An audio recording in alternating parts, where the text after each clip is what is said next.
Hey guys, tonight we are diving into a history that is simultaneously ancient, boringly practical, and surprisingly controversial. When did people start smoking weed and more? You're settling down now. Maybe the sheets feel cool against your skin, and you're imagining those deep, distant ancestors, the ones huddled around a fire, keeping the woolly mammoths at bay. You see the smoke curling up, and you think you know what's burning. Wood, maybe some dried animal dung. But what if, for thousands of years, there was something else in that fire? Something that didn't just keep them warm, but warped their understanding of the world, gave them medicine, and built the very ropes that held their boats together. That plant is cannabis, and its story begins not with a bong hit in 1968, but in the desolate, bone-chilling cold of Central Asia. So long ago, it makes the pyramids look like IKEA furniture. You are about to realize that the plant, currently making headlines as a recreational novelty, has been a fundamental part of human survival and ritual for almost 10 millennia. You probably won't survive this level of detailed, continuous history without drifting off. And that's the whole point. So, before you get comfortable, take a moment to like the video and subscribe, but only if you genuinely enjoy what I do here. Let me know where you re-listening from and what time it is for you right now. I love seeing the globe light up with sleepy history buffs.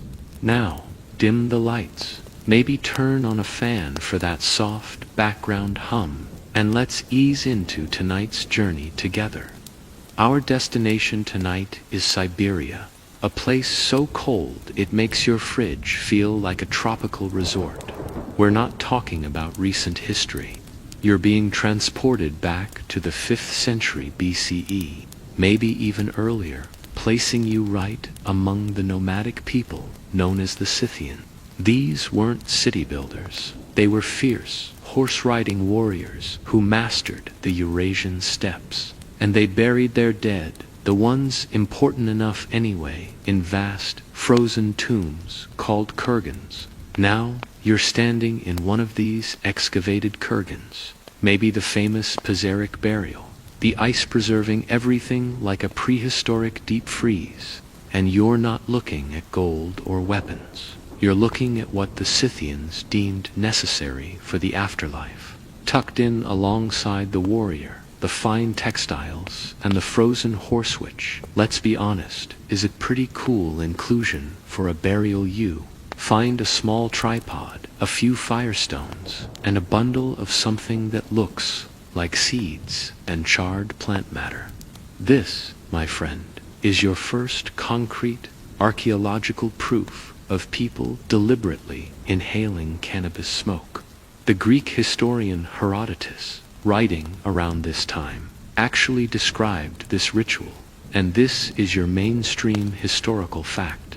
He watched the Scythians, or at least recorded accounts of them throwing hemp seeds onto hot stones within small, felt-covered tents. He wrote that they shouted for joy as the intoxicating smoke filled the enclosed space. It's a vivid image. Fierce warriors, probably covered in tattoos, another fringe Scythian tidbit for you. Not drinking wine to celebrate, but sitting in a hot box they built themselves. The quirky or fringe tidbit here is that the high was likely accidental at first. Imagine them burning hemp fiber for the textile, maybe rope hand noticing the funny smoke when the seeds or resin got too close to the flame. That moment of realization, when they connected the rising smoke to the rising joy, is where the story truly begins. Why the shouting for joy? Because the Scythians almost certainly didn't distinguish between the sacred and the recreational. This was not a casual Friday night. This was a ritual of purification or remembrance, meant to honor the dead, perhaps to bridge the gap between their world and the next. The inclusion of the apparatus in the burial means it was seen as essential for the soul's journey a passport, maybe, or just a relaxation kit for the long trip.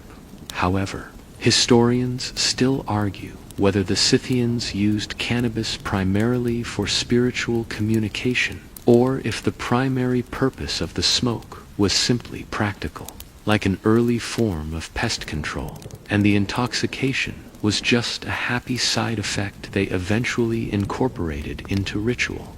It's hard to know the intent of a long-dead Scythian shaman, but the fact remains. This is where you can point and say, that's when people started smoking weed. They weren't growing it for the purpose of getting high exclusively yet. The plant was a tool. Its fiber made the durable ropes and clothes they needed to survive the harsh environment, and its seeds were nutritious. The psychoactive properties were just another much appreciated aspect of a plant they were already relying on for survival. You see, the utility of the stalk came first, and the ritual of the bud came second. It's a reminder that necessity is often the mother of invention, or, in this case, the father of a really good nap.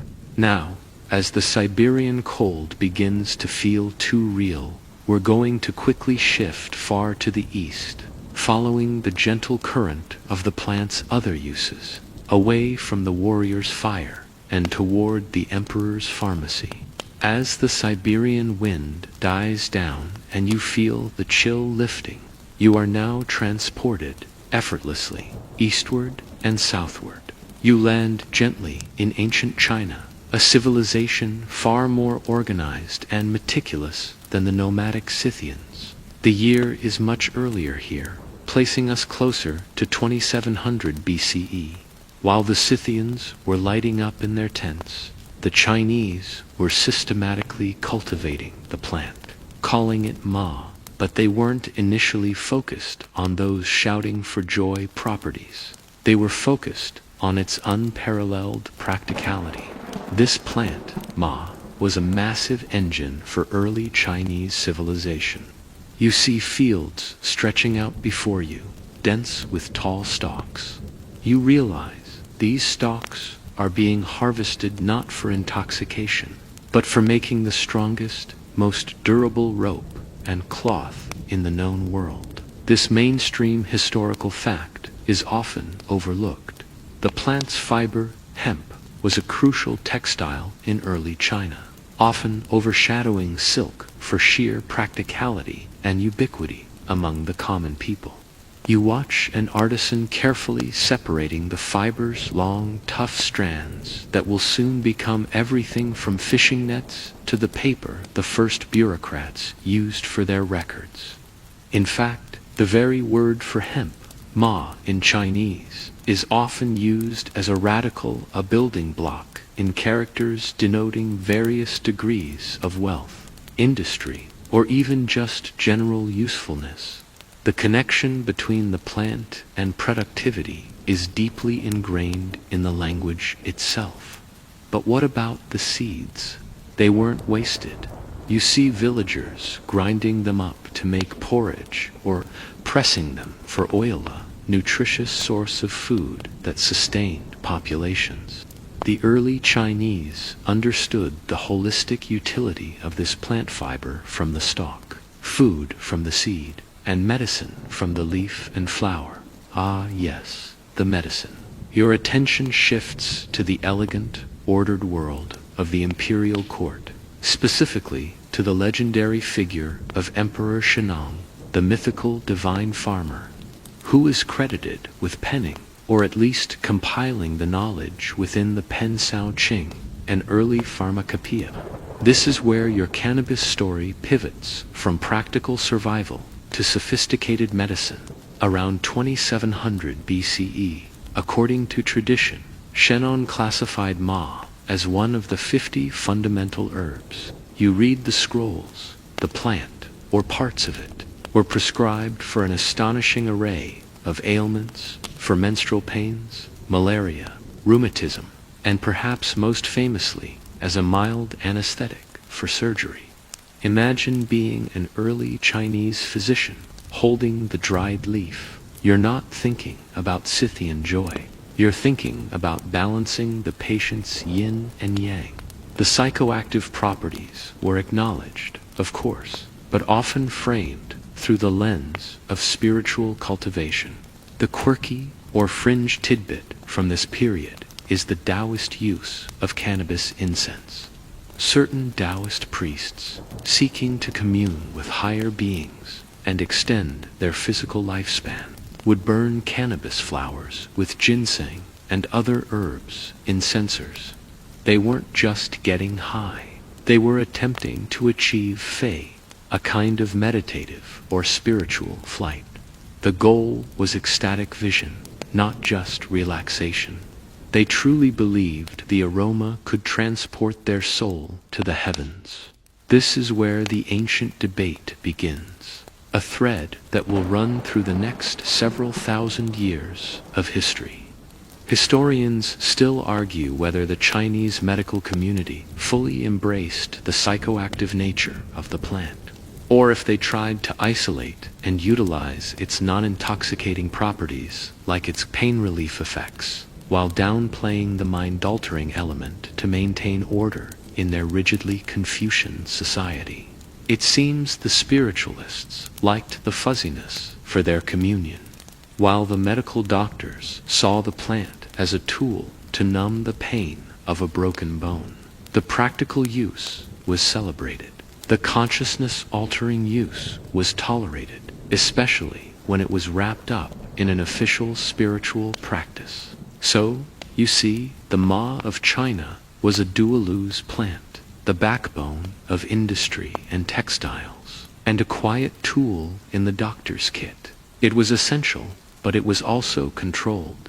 As we glide out of the methodical Chinese pharmacy, we carry the plant's medicinal reputation with us. But now we re-headed to a place where the psychoactive properties are not just tolerated or utilized, they are deified. We're going south, across the mountains, into the dense spirituality of the Indian subcontinent, where the plant will take on a life of its own. You'll find that in this next stop, people weren't shy about shouting for joy, or about giving the plant a divine name. Leaving the methodical balance of Chinese medicine, you now feel the warmth and the dense, humid air of the Indian subcontinent. The calendar shifts again, placing you near 1500 BCE, amidst the foundational texts of Hindu tradition. Here, the plant, known by many names, ganja, bang, keras, isn't just a useful fiber or a helpful drug. It's a living part of the divine narrative, a gift from the gods themselves. Your immediate surroundings are steeped in spirituality. You hear the chanting, the deep resonance of ancient languages. This is the world of the Vedas, the earliest scriptures of Hinduism. And this is your mainstream historical fact. Cannabis is explicitly mentioned in the Atharva Veda, a collection of hymns and spells, as one of the 5 sacred plants on earth, designated as a source of happiness and a joy giver. You watch as a priest prepares a ceremonial offering. They aren't burning seeds in a Scythian tent. They are carefully grinding the plant material, mixing it with milk, spices, and sugar to create a drink called bang. This is consumed communally, especially during the vibrant spring festival of Holi, by worshippers seeking spiritual transcendence. Imagine a festive social gathering where the psychoactive properties of the plant are not only accepted, but are an act of reverence. The spiritual link is everything here. You learn the stories of Shiva, one of the principal deities of the Hindu pantheon. Your quirky or fringe tidbit comes from the legend that Shiva, after a frustrating family argument, retreated to a field and, driven by hunger and despair, consumed the leaves of the wild cannabis plant. The instant relief and profound meditation it brought him elevated the plant to his personal favorite. earning him the title Lord of Bang. You see sadhis, holy men who renounce worldly possessions, using pipes called chillums to smoke karas, the pure resin, as an aid to meditation, believing it helps them achieve communion with Shiva. It's a physical pathway to spiritual enlightenment. This culture didn't treat the plant with the suspicion of the ancient Chinese emperors. They treated it with open devotion. Cannabis consumption was, and in many respects remains, deeply integrated into social custom, religious ritual, and the daily lives of the common people. It was a societal tool used to alleviate the suffering of the world and focus the mind on the eternal. But even in a culture that deified the plant, ambiguity lingered.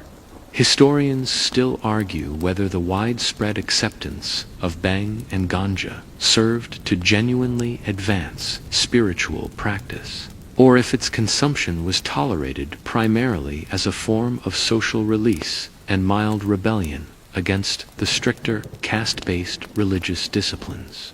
Was it pure religious tool, or just an accepted form of ancient self-medication for the masses? Probably both. But the debate keeps scholars busy.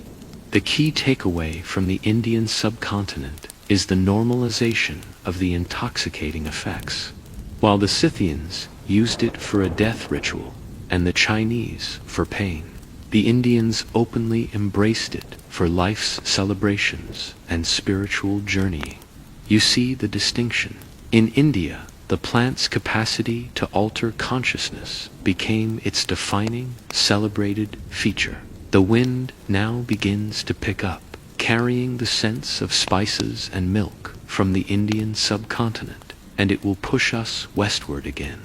We must follow the spice routes, the trade paths, and the migrations of thinkers. We are moving out of the purely spiritual domain and back into the realm of practical philosophy and intellectual curiosity. Our next stop is the Middle East, the cradle of civilization, where Greek and Persian scholars will encounter the plant and begin to categorize it with their characteristic analytical precision, preparing it for its introduction to the classical world. The journey continues, always following the trace of this unassuming yet world-shaping green plant. The heady scent of spices and bang fades as you are now carried across the vast expanse of Persia, modern-day Iran, following the ancient trade routes that snake through mountains and deserts. The era you find yourself in is broadly the first millennium BCE, a time of powerful empires and burgeoning philosophers, the age of Zoroastrianism and the rise of the Greek city-states. This is the crucial transitional phase where cannabis moves from localized ritualistic use, like the Scythian fire pit or the Hindu ritual drink, into the sphere of intellectual discussion and medical texts across the civilized world. The Persians and Assyrians are instrumental in this transition. This is where your mainstream historical fact surfaces. The Assyrians, a meticulous and pragmatic people, included cannabis in their medicinal catalogs around the 7th century BCE. They primarily used the plant for its healing properties, listing it as a remedy for joint pain, depression, and general inflammation. They were excellent record keepers, which gives us a clearer picture of their pragmatic approach, treating it as a standard pharmacological agent alongside other herbs. You observe scholars translating and documenting, viewing the plant not as a god or a barbarian ritual, but as a compound with specific, measurable effects. However, the reputation for altered consciousness always precedes the plant. The Persians, too, were aware of its stronger effects.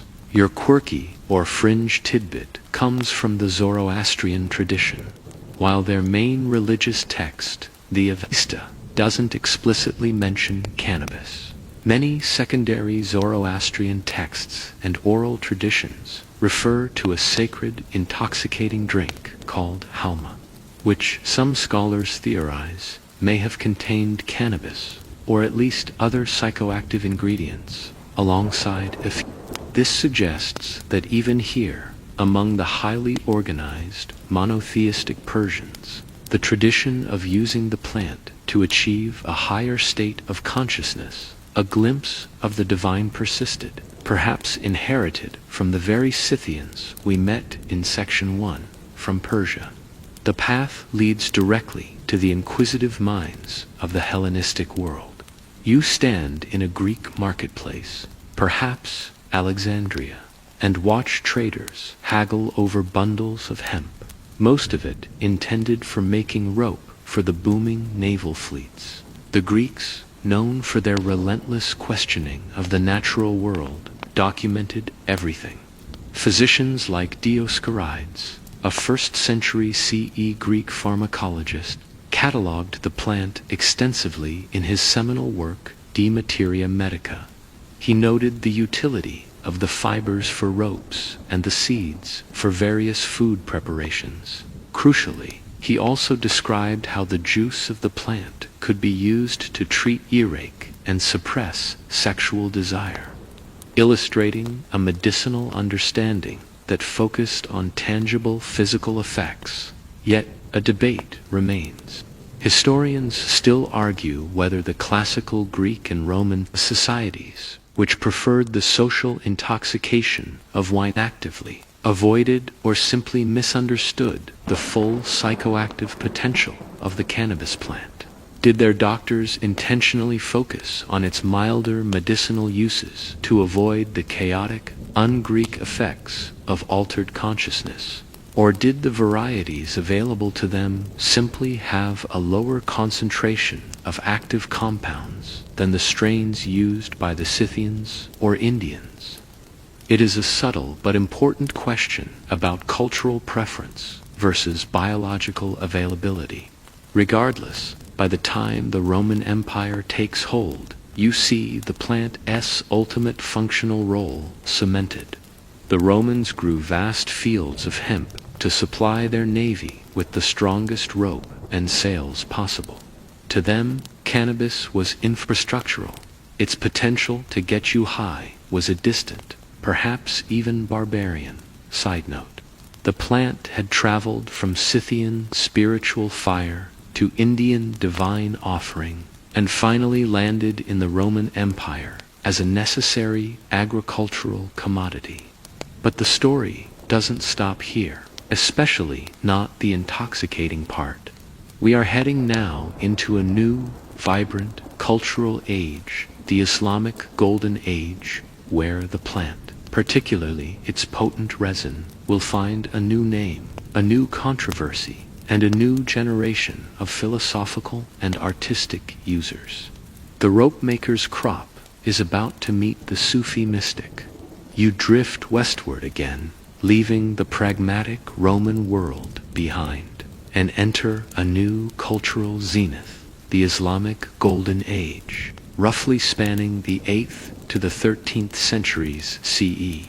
This is a time of immense intellectual curiosity, artistic innovation, and religious ferment, stretching from North Africa across the Middle East into Persia. And in this vibrant, scholarly environment, cannabis finds an entirely new, sophisticated application, largely driven by the development of its concentrated resin form, which the world will come to know as hashish. The use of hashish became widespread in the Arab world, often filling a psychoactive niche that was left open by the religious prohibition of alcohol consumption in Islam. This is your mainstream historical fact. During the Abbasid Caliphate, especially from the 10th century onwards, hashish consumption was a documented, if sometimes controversial, social reality, used by everyone from philosophers to common laborers.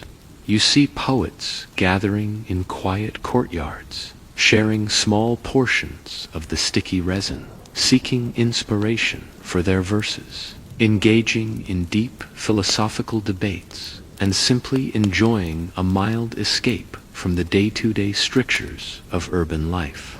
But it is the spiritual seekers who truly give hashish its reputation here. You focus your attention on the Sufi mystics. These were practitioners of the mystical branch of Islam who sought a direct, personal, and ecstatic experience of God. Your quirky or fringe tidbit involves the Sufi master Sheikh Haydar, who is often credited in popular legend with discovering hashish around the 12th century. The story goes that he was wandering in the Persian mountains, stumbled upon the cannabis plant, and consumed it. Finding the effect to be conducive to his spiritual practices, he subsequently introduced it to his dervishes, advocating its use for meditation and achieving spiritual insight, a kind of chemical shortcut to ecstasy. While this legend is likely apocryphal, it illustrates the strong link that developed between the plant and the Sufi quest for union with the divine. This period is also responsible for one of the most enduring, yet deeply distorted, myths surrounding the plant, the tale of the assassins. This myth, often propagated by travelers like Marco Polo in the West, suggested that a secretive Nizari Ismaili sect, led by the charismatic Hassan-I Seba, the old man of the mountain, would drug its young operatives with hashish before sending them on deadly missions. The term Hashishin witch is where the modern word assassin comes from, was initially a derogatory term used by their rivals, meaning hashish. Here is where the debate gets truly sticky. Historians still argue whether the Hashishin myth was a genuine practice based on the use of hashish to induce fanaticism, or if it was entirely a work of political propaganda spread by their enemies, the Crusaders and Sunni powers, to dehumanize and discredit them.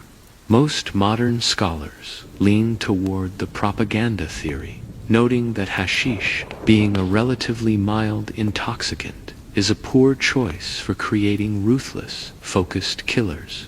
It's far more likely the term was just an insult, like calling someone a drunkard. But the myth of a drug creating mindless killers stuck, traveling west along with the spice caravans and the returning crusaders.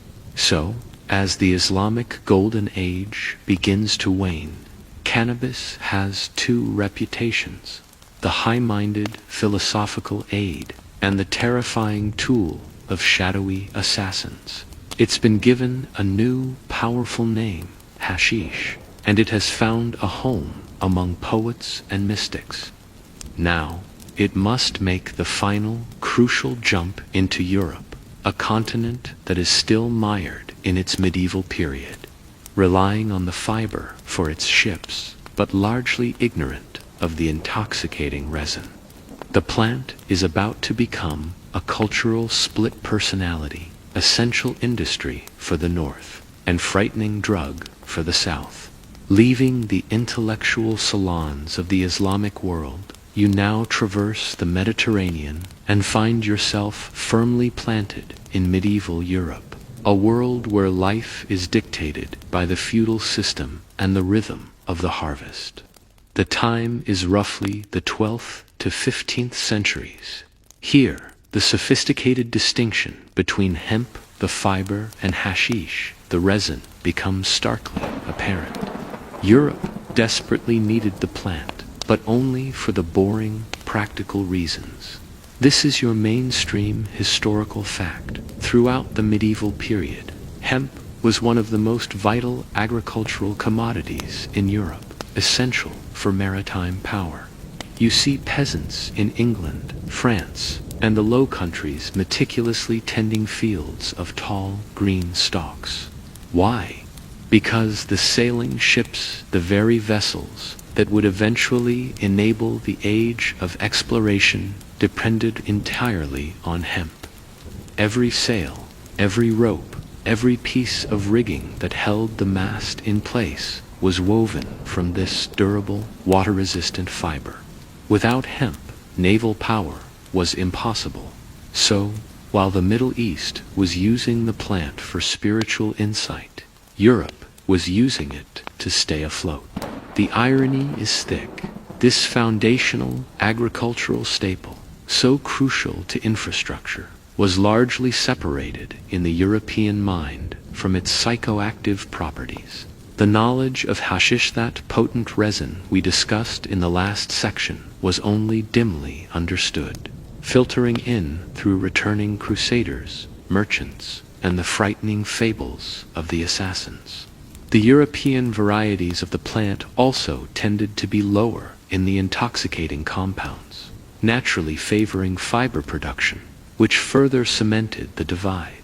However, the plant's medicinal and magical reputation didn't vanish entirely. Your attention shifts to a small, cluttered cottage in the countryside.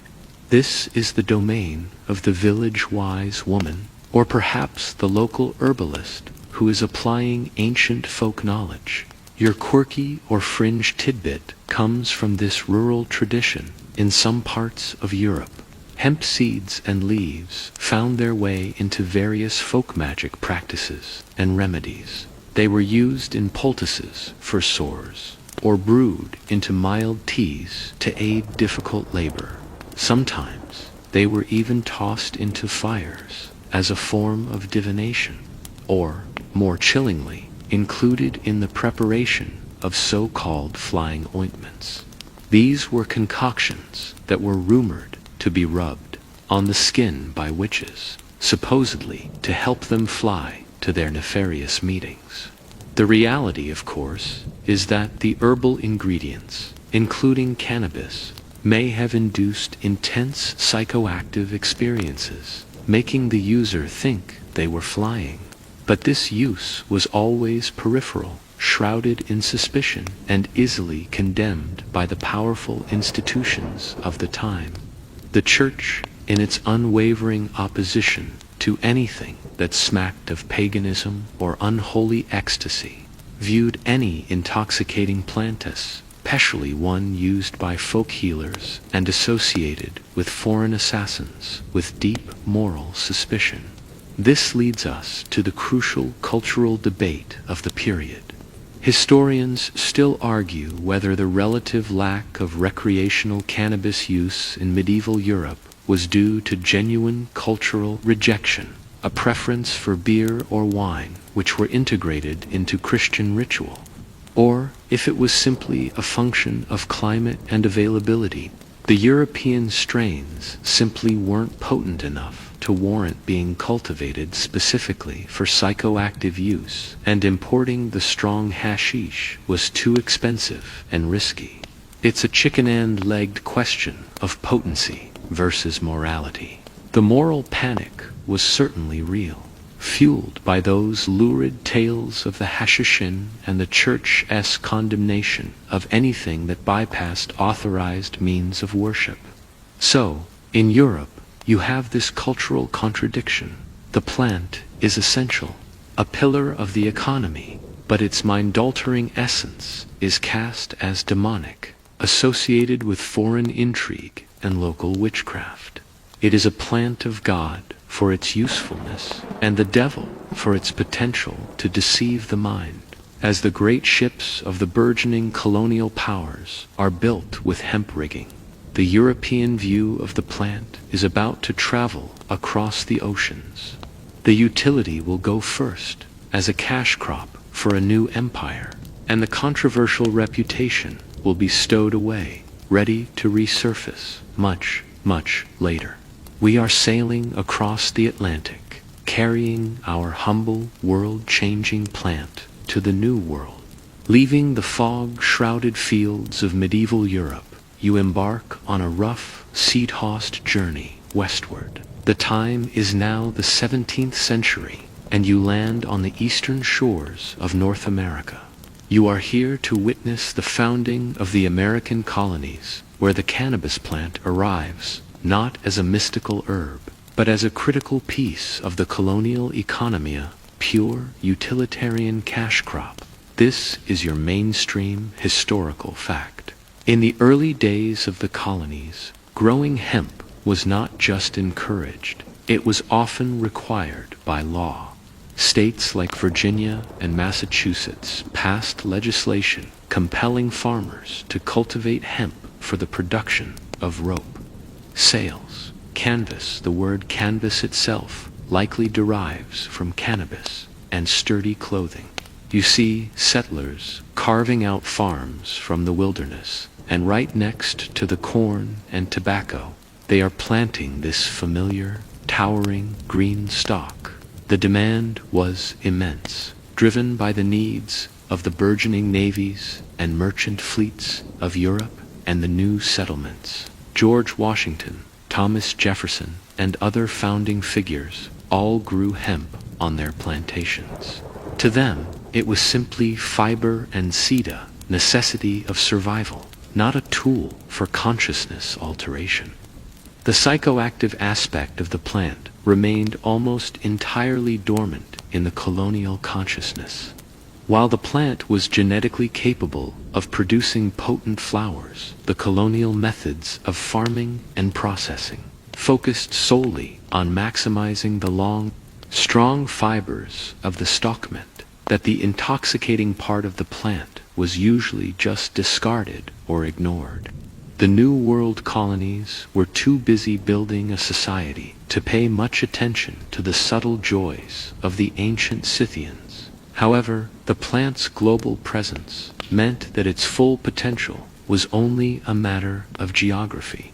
Your quirky or fringe tidbit for this section involves the practice of using cannabis seeds for trade. While the colonists focused on the fiber, the seeds themselves were valuable, not just for pressing oil or eating as the Chinese did, but as a common form of currency or barter in various global trade networks. Imagine a rough exchange in a colonial port where a handful of hemp seeds might buy you a measure of salt or a tula, small, humble commodity, linking the early American economy to millennia of Asian tradition. Despite its ubiquity, the plant's mind-altering reputation was slow to arrive. The primary imported drug of choice for altering consciousness in the colonies was distilled alcohol, rum, and whiskey, or, if you were wealthy enough, opium imported from Asia. The plant we're tracking remained squarely in the agriculture and industry categories. This leads to a fascinating historical point. Historians still argue whether the colonial focus on industrial hemp was a deliberate cultural choice, rejecting the decadent foreign habit of intoxication, or if the early American settlers simply had encountered the specific high-potency varieties, like those cultivated in India or the Middle East for hashish, that would have made recreational use worthwhile. It's likely a mix. They inherited the practical European farming tradition, and they lacked the exposure to the more potent strains and consumption methods. You watch the fields change hands, the crops being harvested, spun, and woven into the fabric of a new nation. The American Revolution is fought with soldiers wearing hemp cloth uniforms, guided by ships with hemp rigging, and even documented on hemp paper. Yet, this essential commodity remains culturally boring. That is about to change dramatically, not through agricultural shifts in the colonies, but through a military campaign thousands of miles away in the ancient lands of Egypt. We must jump forward in time and space to see how a French conqueror accidentally laid the groundwork for the modern cannabis controversy by stirring up the ancient world's traditions. The rope maker's crop is about to get a powerful, unexpected rebranding, leaving the pragmatic, rope-making farmers of the New World. You are whisked back across the Atlantic and down into the dusty, ancient world of Egypt. The year is 1798, and the air is thick with sand and the ambition of a young French general, Napoleon Bonaparte. This Egyptian campaign, ostensibly a way to disrupt British trade, inadvertently becomes the single most important event in reintroducing recreational cannabis use to modern Europe. You are standing alongside a tired, disillusioned French soldier. They've been fighting far from home, facing crushing heat and fierce resistance. Local customs are strange and intoxicatingly different, and this is your mainstream historical fact. Napoleon's troops quickly discovered hashish, which was widely available and socially accepted in Egypt as a local intoxicant custom inherited from the Islamic Golden Age we discussed earlier. The soldiers, used to drinking wine and spirits, found themselves captivated by this powerful, easy-to-use resin. You observe the French army's reaction. It's a mix of intellectual curiosity and moral outrage. The scientists, the savants, whom Napoleon brought along to document the country, studied the plant, which they often confused with Indian hemp. The soldiers, however, were just enjoying the effects. The consumption became so widespread that Napoleon, seeking to maintain military discipline and fearing the intoxicating effects on his fighting force, issued a famous prohibition order in 1800 banning the consumption of hashish and all cannabis preparations throughout the French expeditionary forces. The prohibition, of course, failed spectacularly, as prohibitions usually do. When the remnants of Napoleon's army finally returned to France after 1801, they didn't just bring back tales of battles and pyramids. They brought back a taste for hashish, along with a small supply of the actual substance. This is your quirky or fringe tidbit. The returning soldiers often suffered from various ailments acquired abroad, and hashish consumption was, for many, a form of self-medication for chronic pain, dysentery, or simply the psychological trauma of war.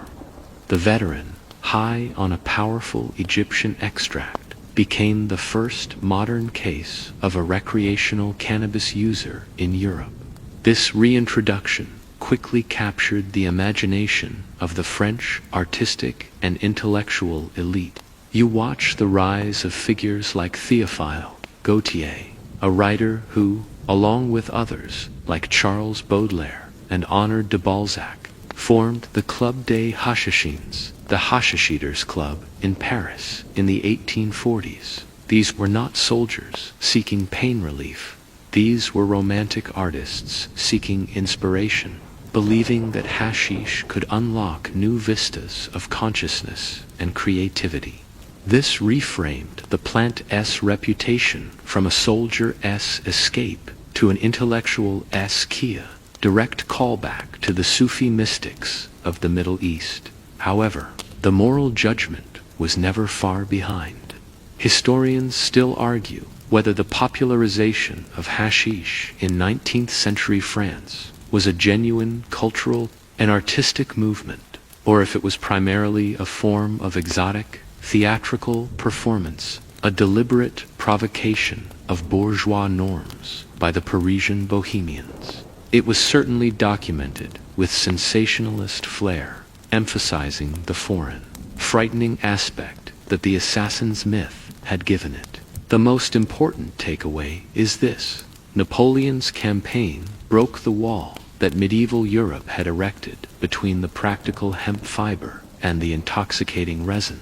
The West was now forced to confront the plant's full potential, and it did so with a mix of scientific curiosity, artistic fascination, and, soon, medical utility.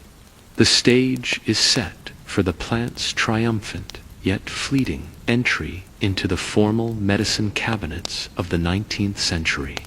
We are heading into the elegant, regulated world of the Victorians, where the drug of the assassin will become the palliative of the queen. You leave the smock-filled Parisian club day hashishins and glide seamlessly into the heart of the Victorian-era period, defined by rigid formality, industrial advancement, and, surprisingly, an enthusiastic embrace of new pharmaceuticals.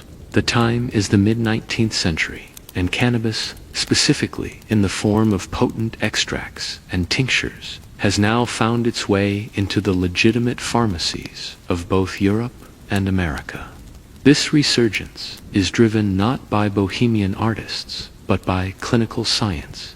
This is your mainstream historical fact. The widespread medical use of cannabis in the West was largely initiated by William Brooke O'Shaughnessy, an Irish physician working for the British East India Company in India in the 1830s. He observed and scrupulously documented the plant's use in Indian traditional medicine. Remember the bhang and ganja from Section 3.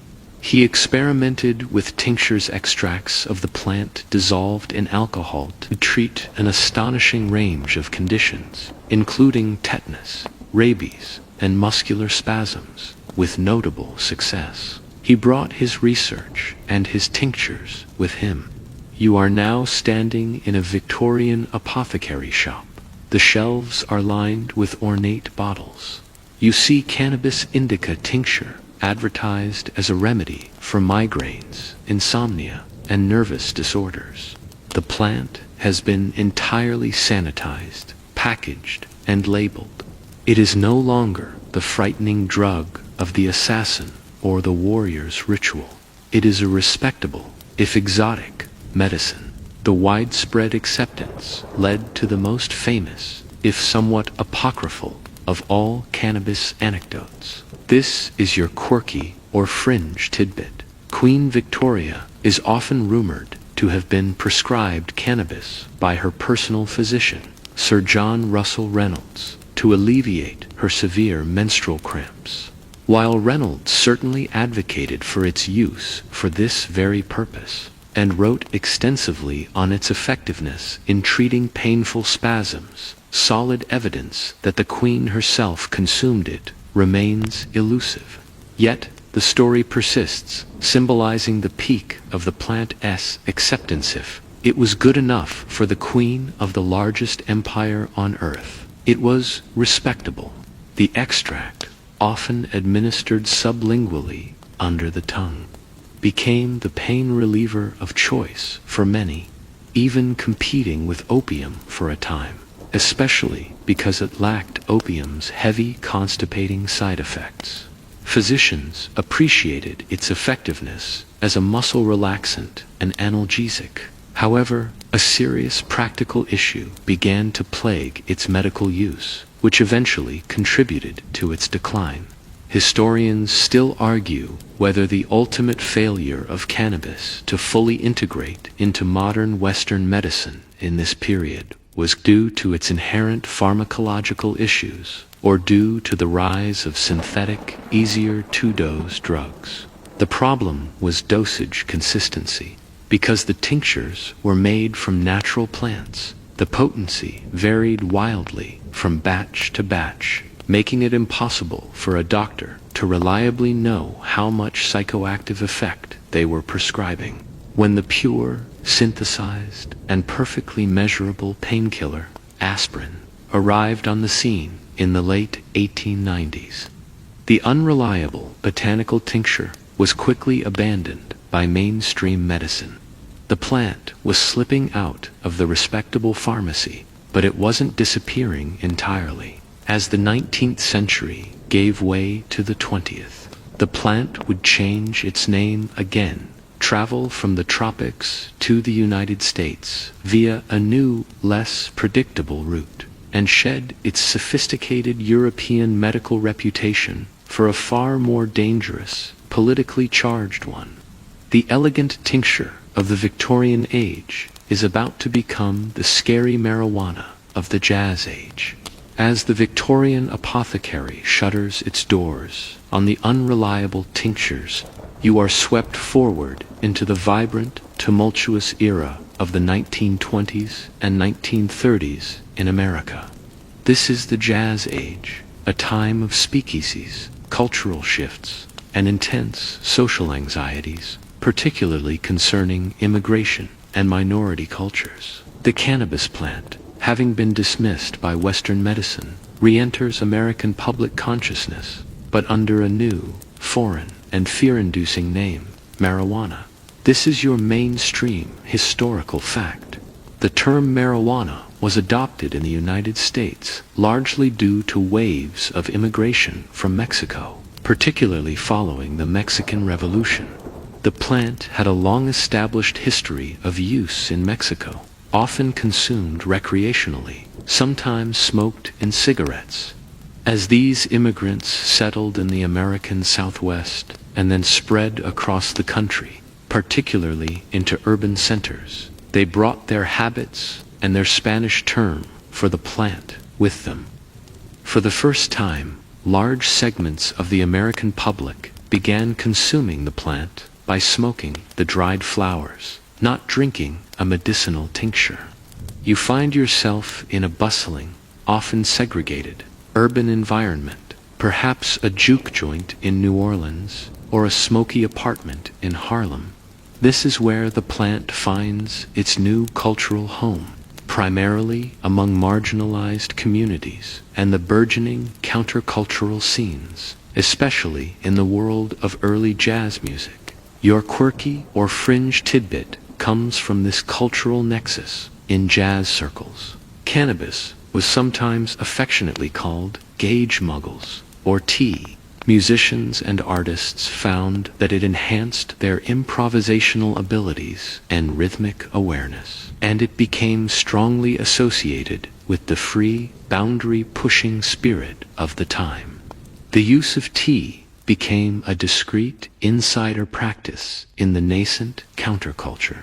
However, the general public, fueled by sensationalist media and an increasingly restrictive political climate, viewed the drug through a lens of fear. The use of the foreign name, marijuana, was a crucial political tool. It deliberately distanced the substance from the familiar, agricultural hemp of the founding fathers and the respectable cannabis indica of the Victorian pharmacy. By associating it with newly arrived immigrants and the perceived moral decay of urban jazz culture, prohibitionists began to build a compelling narrative of danger and foreign influence. This atmosphere of xenophobia and moral panic was heavily exploited. Historians still argue whether the move to criminalize cannabis in the 1930s was genuinely a response to public health concerns, or if it was primarily a veiled attack on minority communities. Mexican immigrants and black urban jazz scenes who were associated with its use. The evidence points heavily toward the latter, with early prohibitionist arguments heavily steeped in racialized fear-mongering that painted the drug as an instigator of violent, reckless behavior. The decade saw the first serious steps toward national prohibition, driven by local and state laws. The stage was being set for a coordinated federal attack on the plant, one orchestrated by a man who would become the face of the early war on drugs. The economic forces were aligning, driven by vested interests in rival industries like timber and synthetic fibers, and the moral forces were aligning, driven by temperance movements and social conservatives. The era of discreet, local jazz smoking is about to end with a deafening federal pronouncement. We are moving from the hazy, cool confines of the underground music club to the sharp, brightly lit chambers of the U.S. Congress, where one man's relentless campaign will permanently alter the legal status of the plant, transforming it from a mere social vice into a high-stakes crime. Get ready for Harry and leaving the smoky, improvisational world of the Jazz Age. You step into the bureaucratic, often chillingly effective machinery of the United States federal government in the 1930s. This is the era of systematic criminalization. And the man you must focus on is Harry J. Anslinger, the first commissioner of the Federal Bureau of Narcotics. Anslinger, a tireless bureaucrat, was initially skeptical about cannabis, viewing it as a minor problem compared to opium and cocaine. However, as alcohol prohibition ended, he needed a new villain, a new public enemy to justify his agency's existence and budget. He found it in marijuana. This is your mainstream historical fact. Anslinger spearheaded the aggressive national campaign that led directly to the passage of the Marijuana Tax Act of 1937, effectively criminalizing the plant nationwide through an exorbitant tax scheme designed to suppress cultivation and commerce entirely. You witness the propaganda machine in action. Anslinger gathered testimonials often flimsy or outright fabricated linking cannabis use to bizarre crimes, violence, and insanity. The most infamous example of this campaign was the film Reefer Madness, a sensational, wildly inaccurate depiction of cannabis users descending into depravity.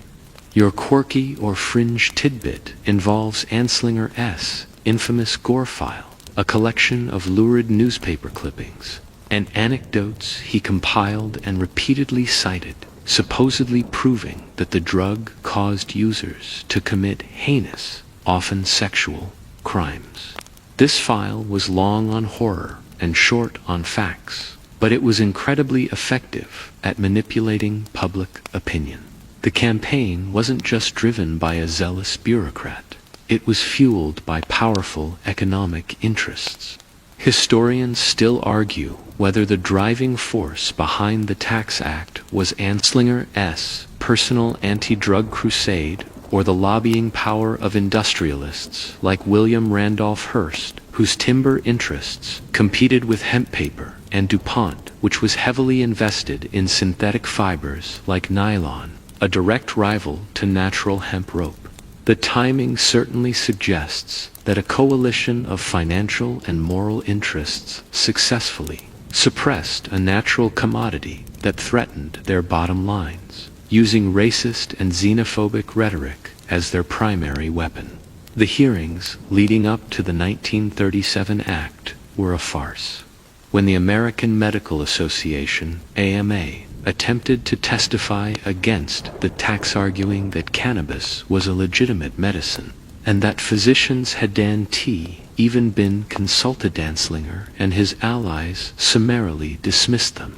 The legal definition of marijuana was intentionally vague, ensuring that the necessary industrial hemp, which was still used for textiles, was inadvertently swept up into the criminal net, though later, during World War II, the government was forced to launch the Hemp for Victory campaign, momentarily suspending the ban for wartime industrial needs. Sharp, ironic reversal that underscores the initial hypocrisy.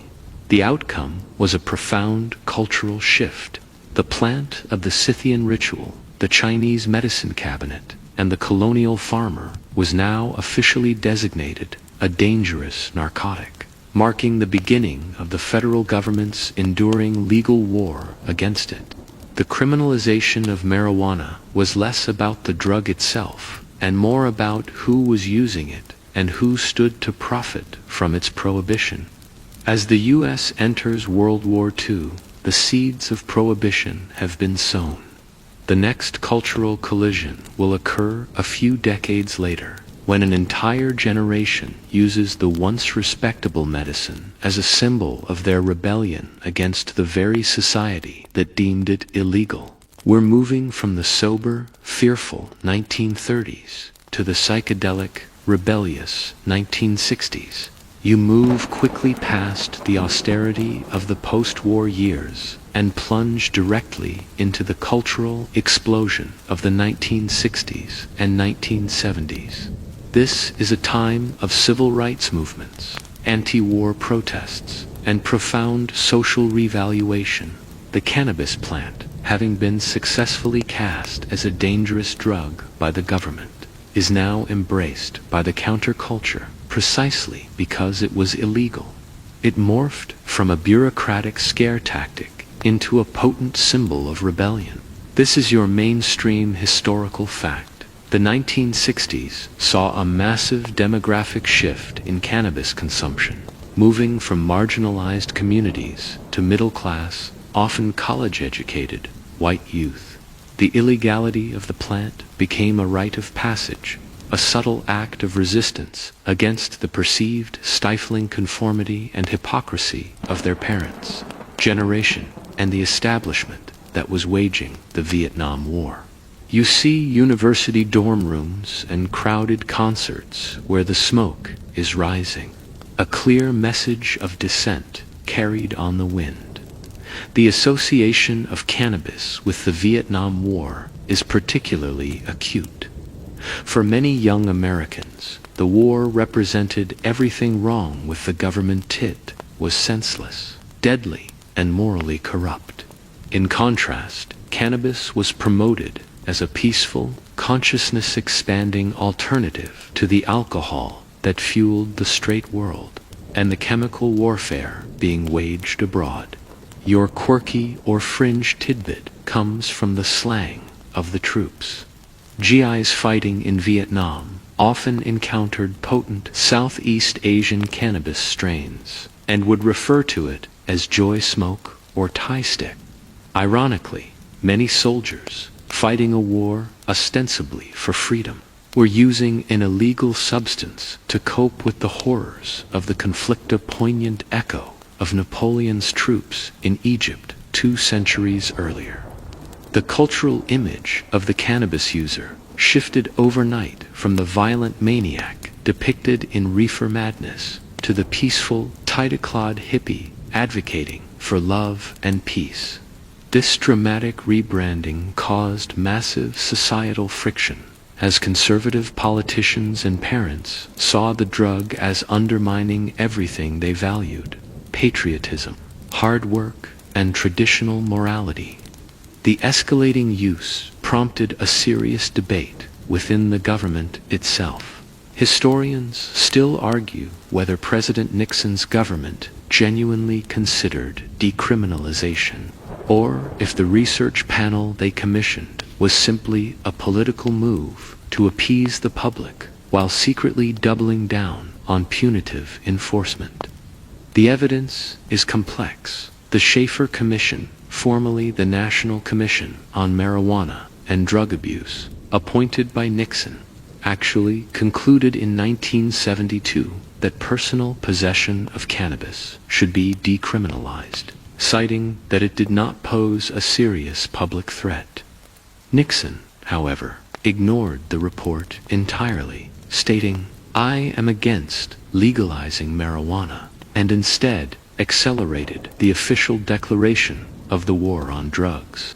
Despite the official crackdown, the 1970s saw a wave of state and local decriminalization measures, a direct response to the Schaefer Commission's findings and the overwhelming number of arrests.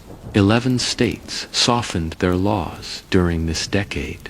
The cultural dam had broken, and while the government was preparing for war, society was quietly beginning to negotiate a truce. However, this truce was short-lived. The political establishment, having witnessed the cultural upheaval of the 1960s, was determined to reassert control. The backlash was coming, and it would be massive, well-funded, and deeply punitive. We are moving from the idealism of the counterculture to the harsh realities of intensified enforcement. Get ready for the next phase of the war on drugs.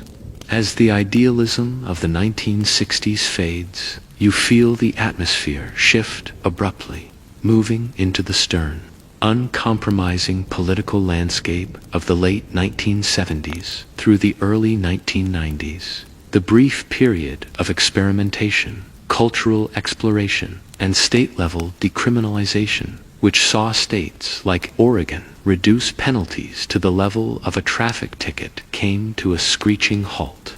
This new era, driven largely by Presidents Richard Nixon and later dramatically escalated by Ronald Reagan, was defined by an unprecedented commitment to the war on drugs, transforming cannabis from a countercultural symbol into a primary target of the federal criminal justice system. You are now standing in the war room of drug policy, where the rhetoric is not about public health, but about moral crusade. This is your mainstream historical fact. The period saw the implementation of incredibly harsh federal sentencing laws, most notably the Anti-Drug Abuse Act of 1986 and its subsequent amendments. These laws dramatically increased federal penalties, introduced mandatory minimum sentences for even simple drug offenses, including those related to small amounts of cannabis, and allocated massive resources to law enforcement and incarceration. This was a systematic attempt to punish demand and supply alike, resulting in a soaring incarceration rate that disproportionately affected minority communities, the very same communities targeted by Harry Anslinger decades earlier. The political framing of the era was masterful in its simplicity. You remember the phrase, "just say no," popularized by First Lady Nancy Reagan. This campaign brilliantly reframed drug use, including the relatively mild consumption of cannabis, as a fundamental failure of personal character and moral fiber, rather than a social or public health issue. This shift in language solidified the legal and social framework for the punitive measures that followed. The government positioned itself not against a substance, but against a moral failing, making any dissent against harsh penalties seem like an endorsement of corruption and decay. It was a powerful narrative tool that allowed politicians to appear tough on crime, while actively ignoring the nuanced findings of their own commissioned studies, such as the Schaefer Commission from the previous decade, which had recommended decriminalization. The machinery of enforcement expanded at an alarming rate. You see police departments across the country receiving surplus military equipment, funding incentives for large-scale arrests, and federal grants tied directly to drug enforcement statistics. The war on drugs was rapidly becoming a highly lucrative, self-sustaining industry. The system of federal supervised release, originally conceived as a rehabilitative system, was fundamentally transformed into a punitive one, lengthening sentences and limiting opportunities for parole. Your focus tightens on one particularly pernicious legal tool that expanded during this time, creating a powerful financial incentive for this war: asset forfeiture laws. This is your quirky or fringe tidbit. The expansion of civil asset forfeiture meant that law enforcement agencies could seize property cash vehicles, even homes that they suspected was connected to a drug offense, often without ever mensing to secure a criminal conviction against the property owner. You imagine a routine traffic stop for a minor offense that quickly escalates into the permanent seizure of a family's life savings, simply because they had a small amount of cannabis in the vehicle. This created a perverse form of policing, where drug busts, particularly those yielding cash, became crucial revenue streams for departments. The law effectively incentivized the pursuit of low-level cannabis users, because their forfeiture could directly fund the next set of operations. This practice warped the very nature of policing, moving it away from community protection and toward revenue generation. With the cannabis plant serving as a major facilitator of this fiscal shift, the cumulative effect of the Anti-Drug Abuse Acts and the expansion of forfeiture was the systematic destruction of the previous generation's efforts at decriminalization. By the end of the 1980s, the United States was moving toward a crisis of mass incarceration, largely fueled by drug offenses, even as scientific data about the actual harm of cannabis remained consistently low. This aggressive governmental push leads directly to a crucial socio-political debate. Historians still argue whether the primary motivation for the severe escalation of the war on drugs under Reagan was a genuine public health effort to combat the rise of new substances like crack cocaine, which was certainly part of the rhetoric, or if the campaign was primarily a politically calculated strategy to consolidate conservative power by targeting and disenfranchising urban and minority populations that were perceived as political opponents. The severe 100-to-1 sentencing disparity between crack, primarily associated with black communities, and powder cocaine, primarily associated with white communities, strongly suggests that racial politics and social control were inextricably linked to the instigated choices made during this period.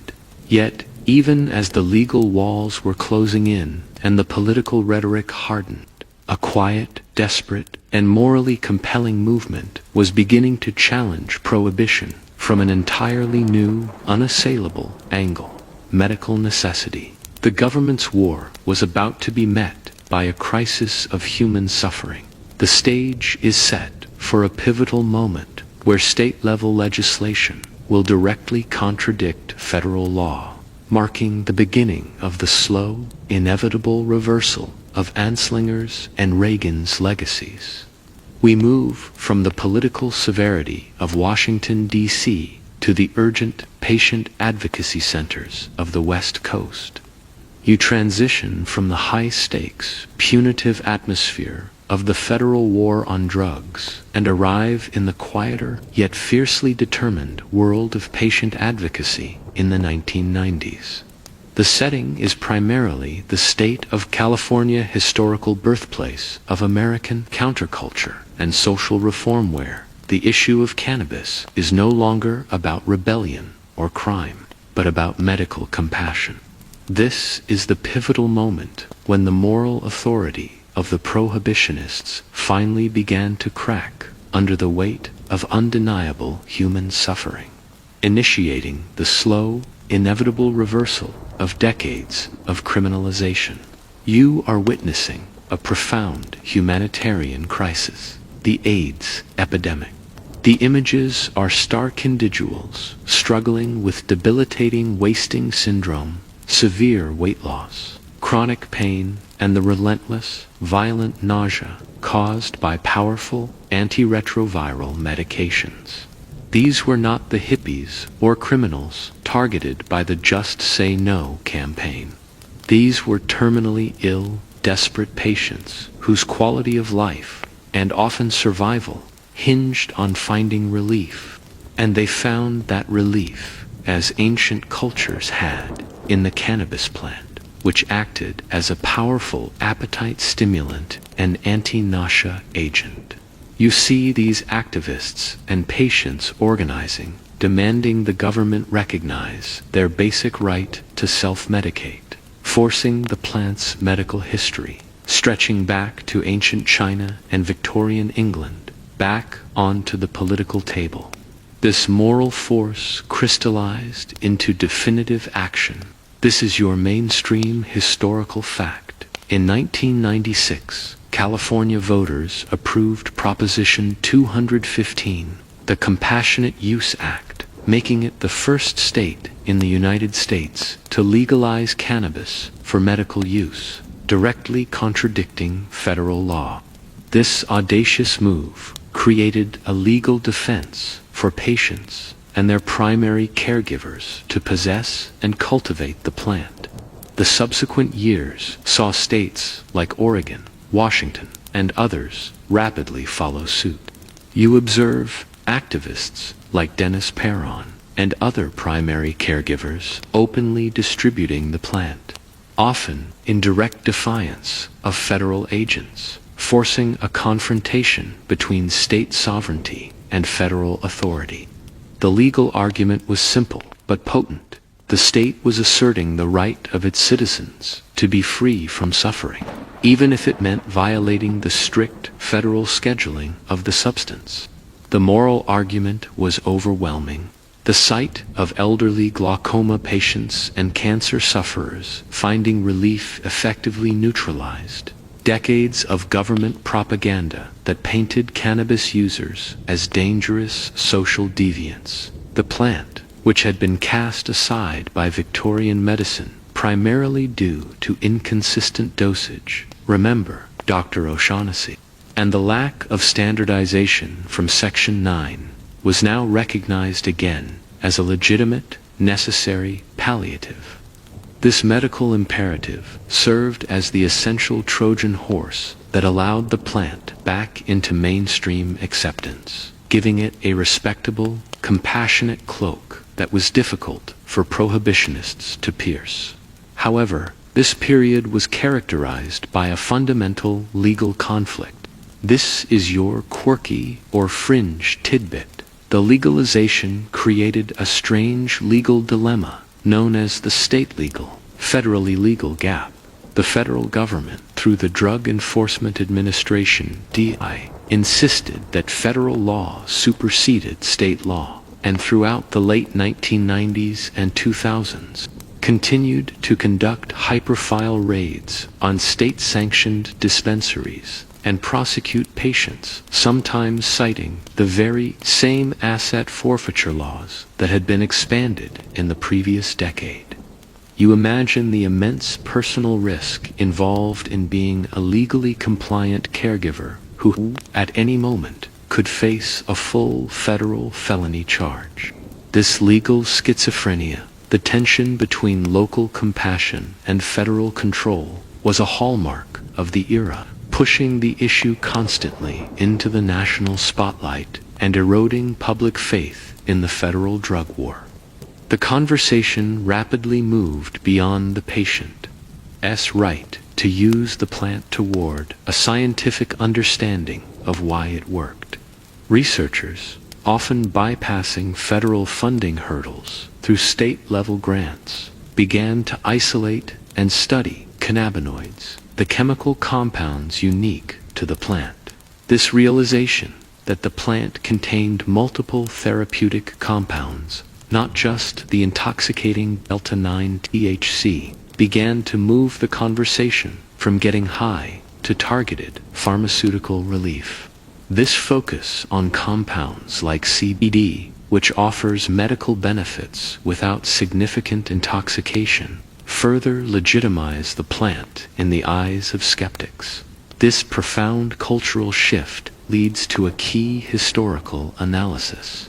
Historians still argue whether the success of the medical cannabis movement was genuinely rooted in the ethical necessity of patient care, or if its activists savvy political operators who had lived through the 1960s clarity that medical necessity was the only way to successfully challenge the deeply entrenched, decades-old prohibition laws and pave the way for broader adult-use legalization. It is hard to separate pure compassion from political strategy, but the outcome was undeniable. The sheer power of the patient's visible suffering eroded public skepticism about the plant more effectively than any academic study or protest rally ever could. The path forward was now clear.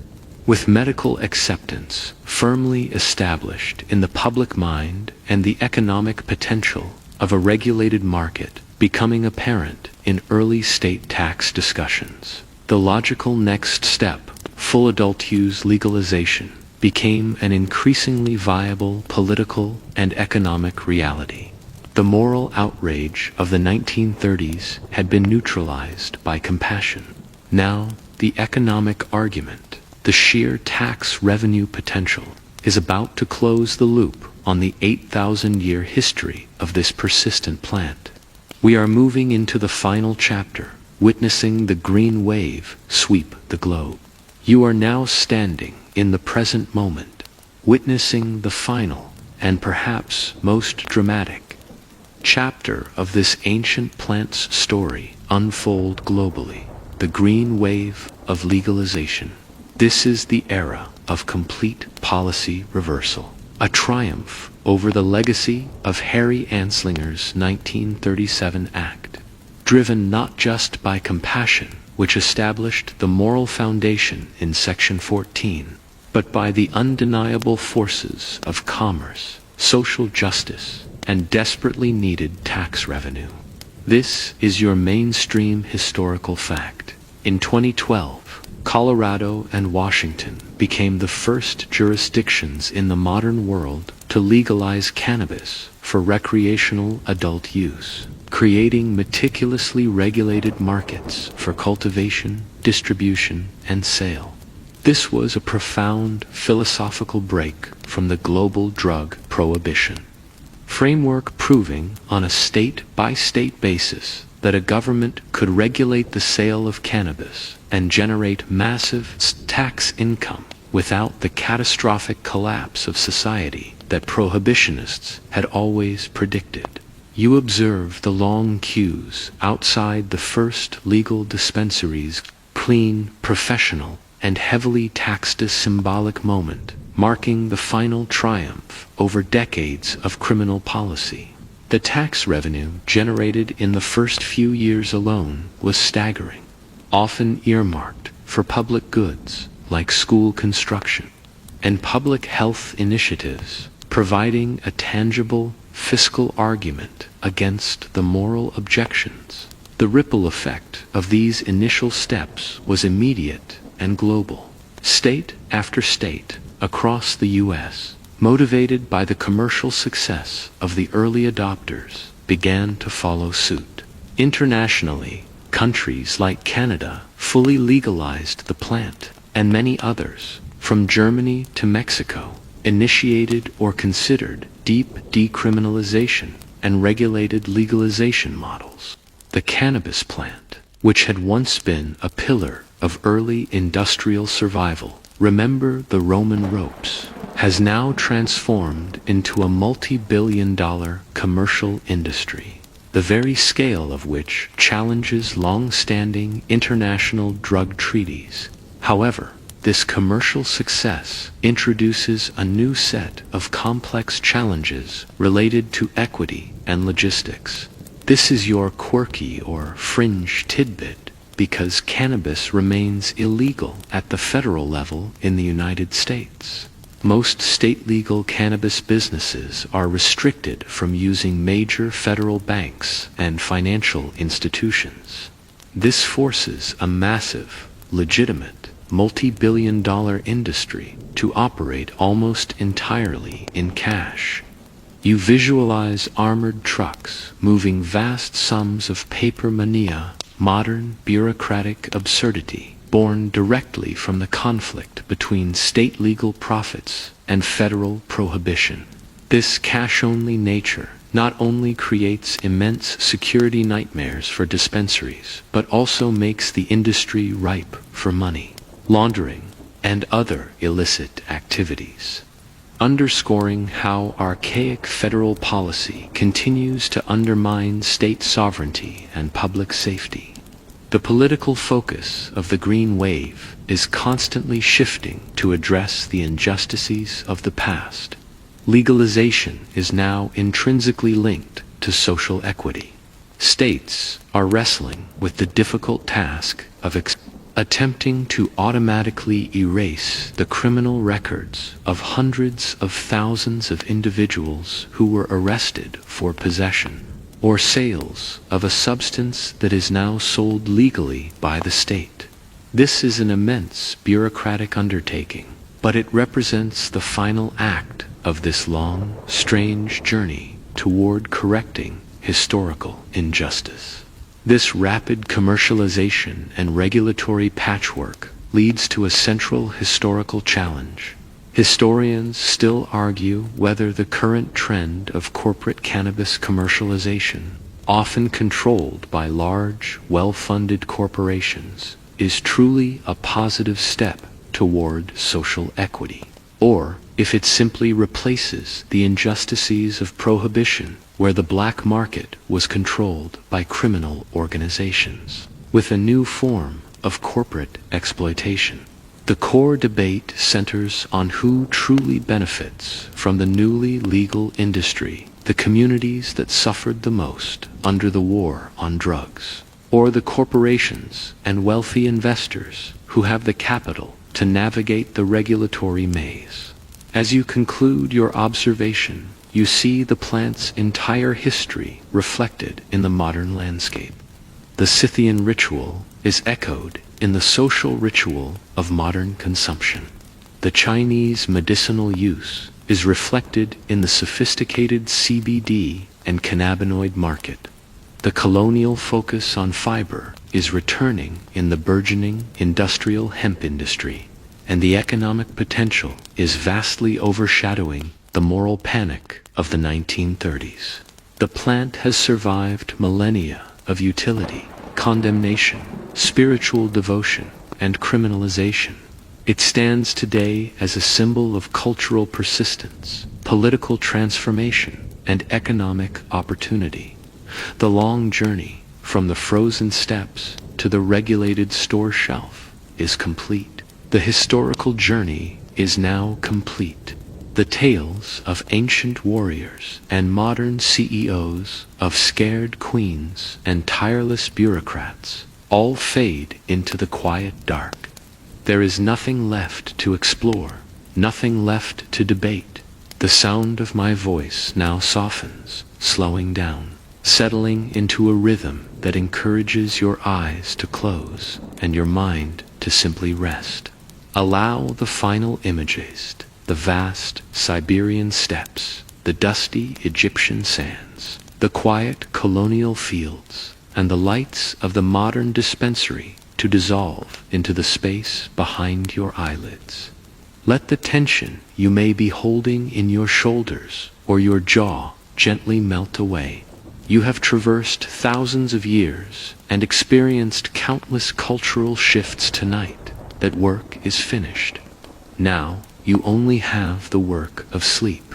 Feel the pressure of your head against the pillow, the warmth of the blankets around you, and recognize this small, safe space you have created for yourself. There are no more conflicts, no more decisions to make, just the quiet acceptance of rest. Let your breath deepen, slowing naturally, pulling you down into the deep, calming stillness of the night. You are safe. You are comfortable. You are ready to dream. Good night. Sweet dreams.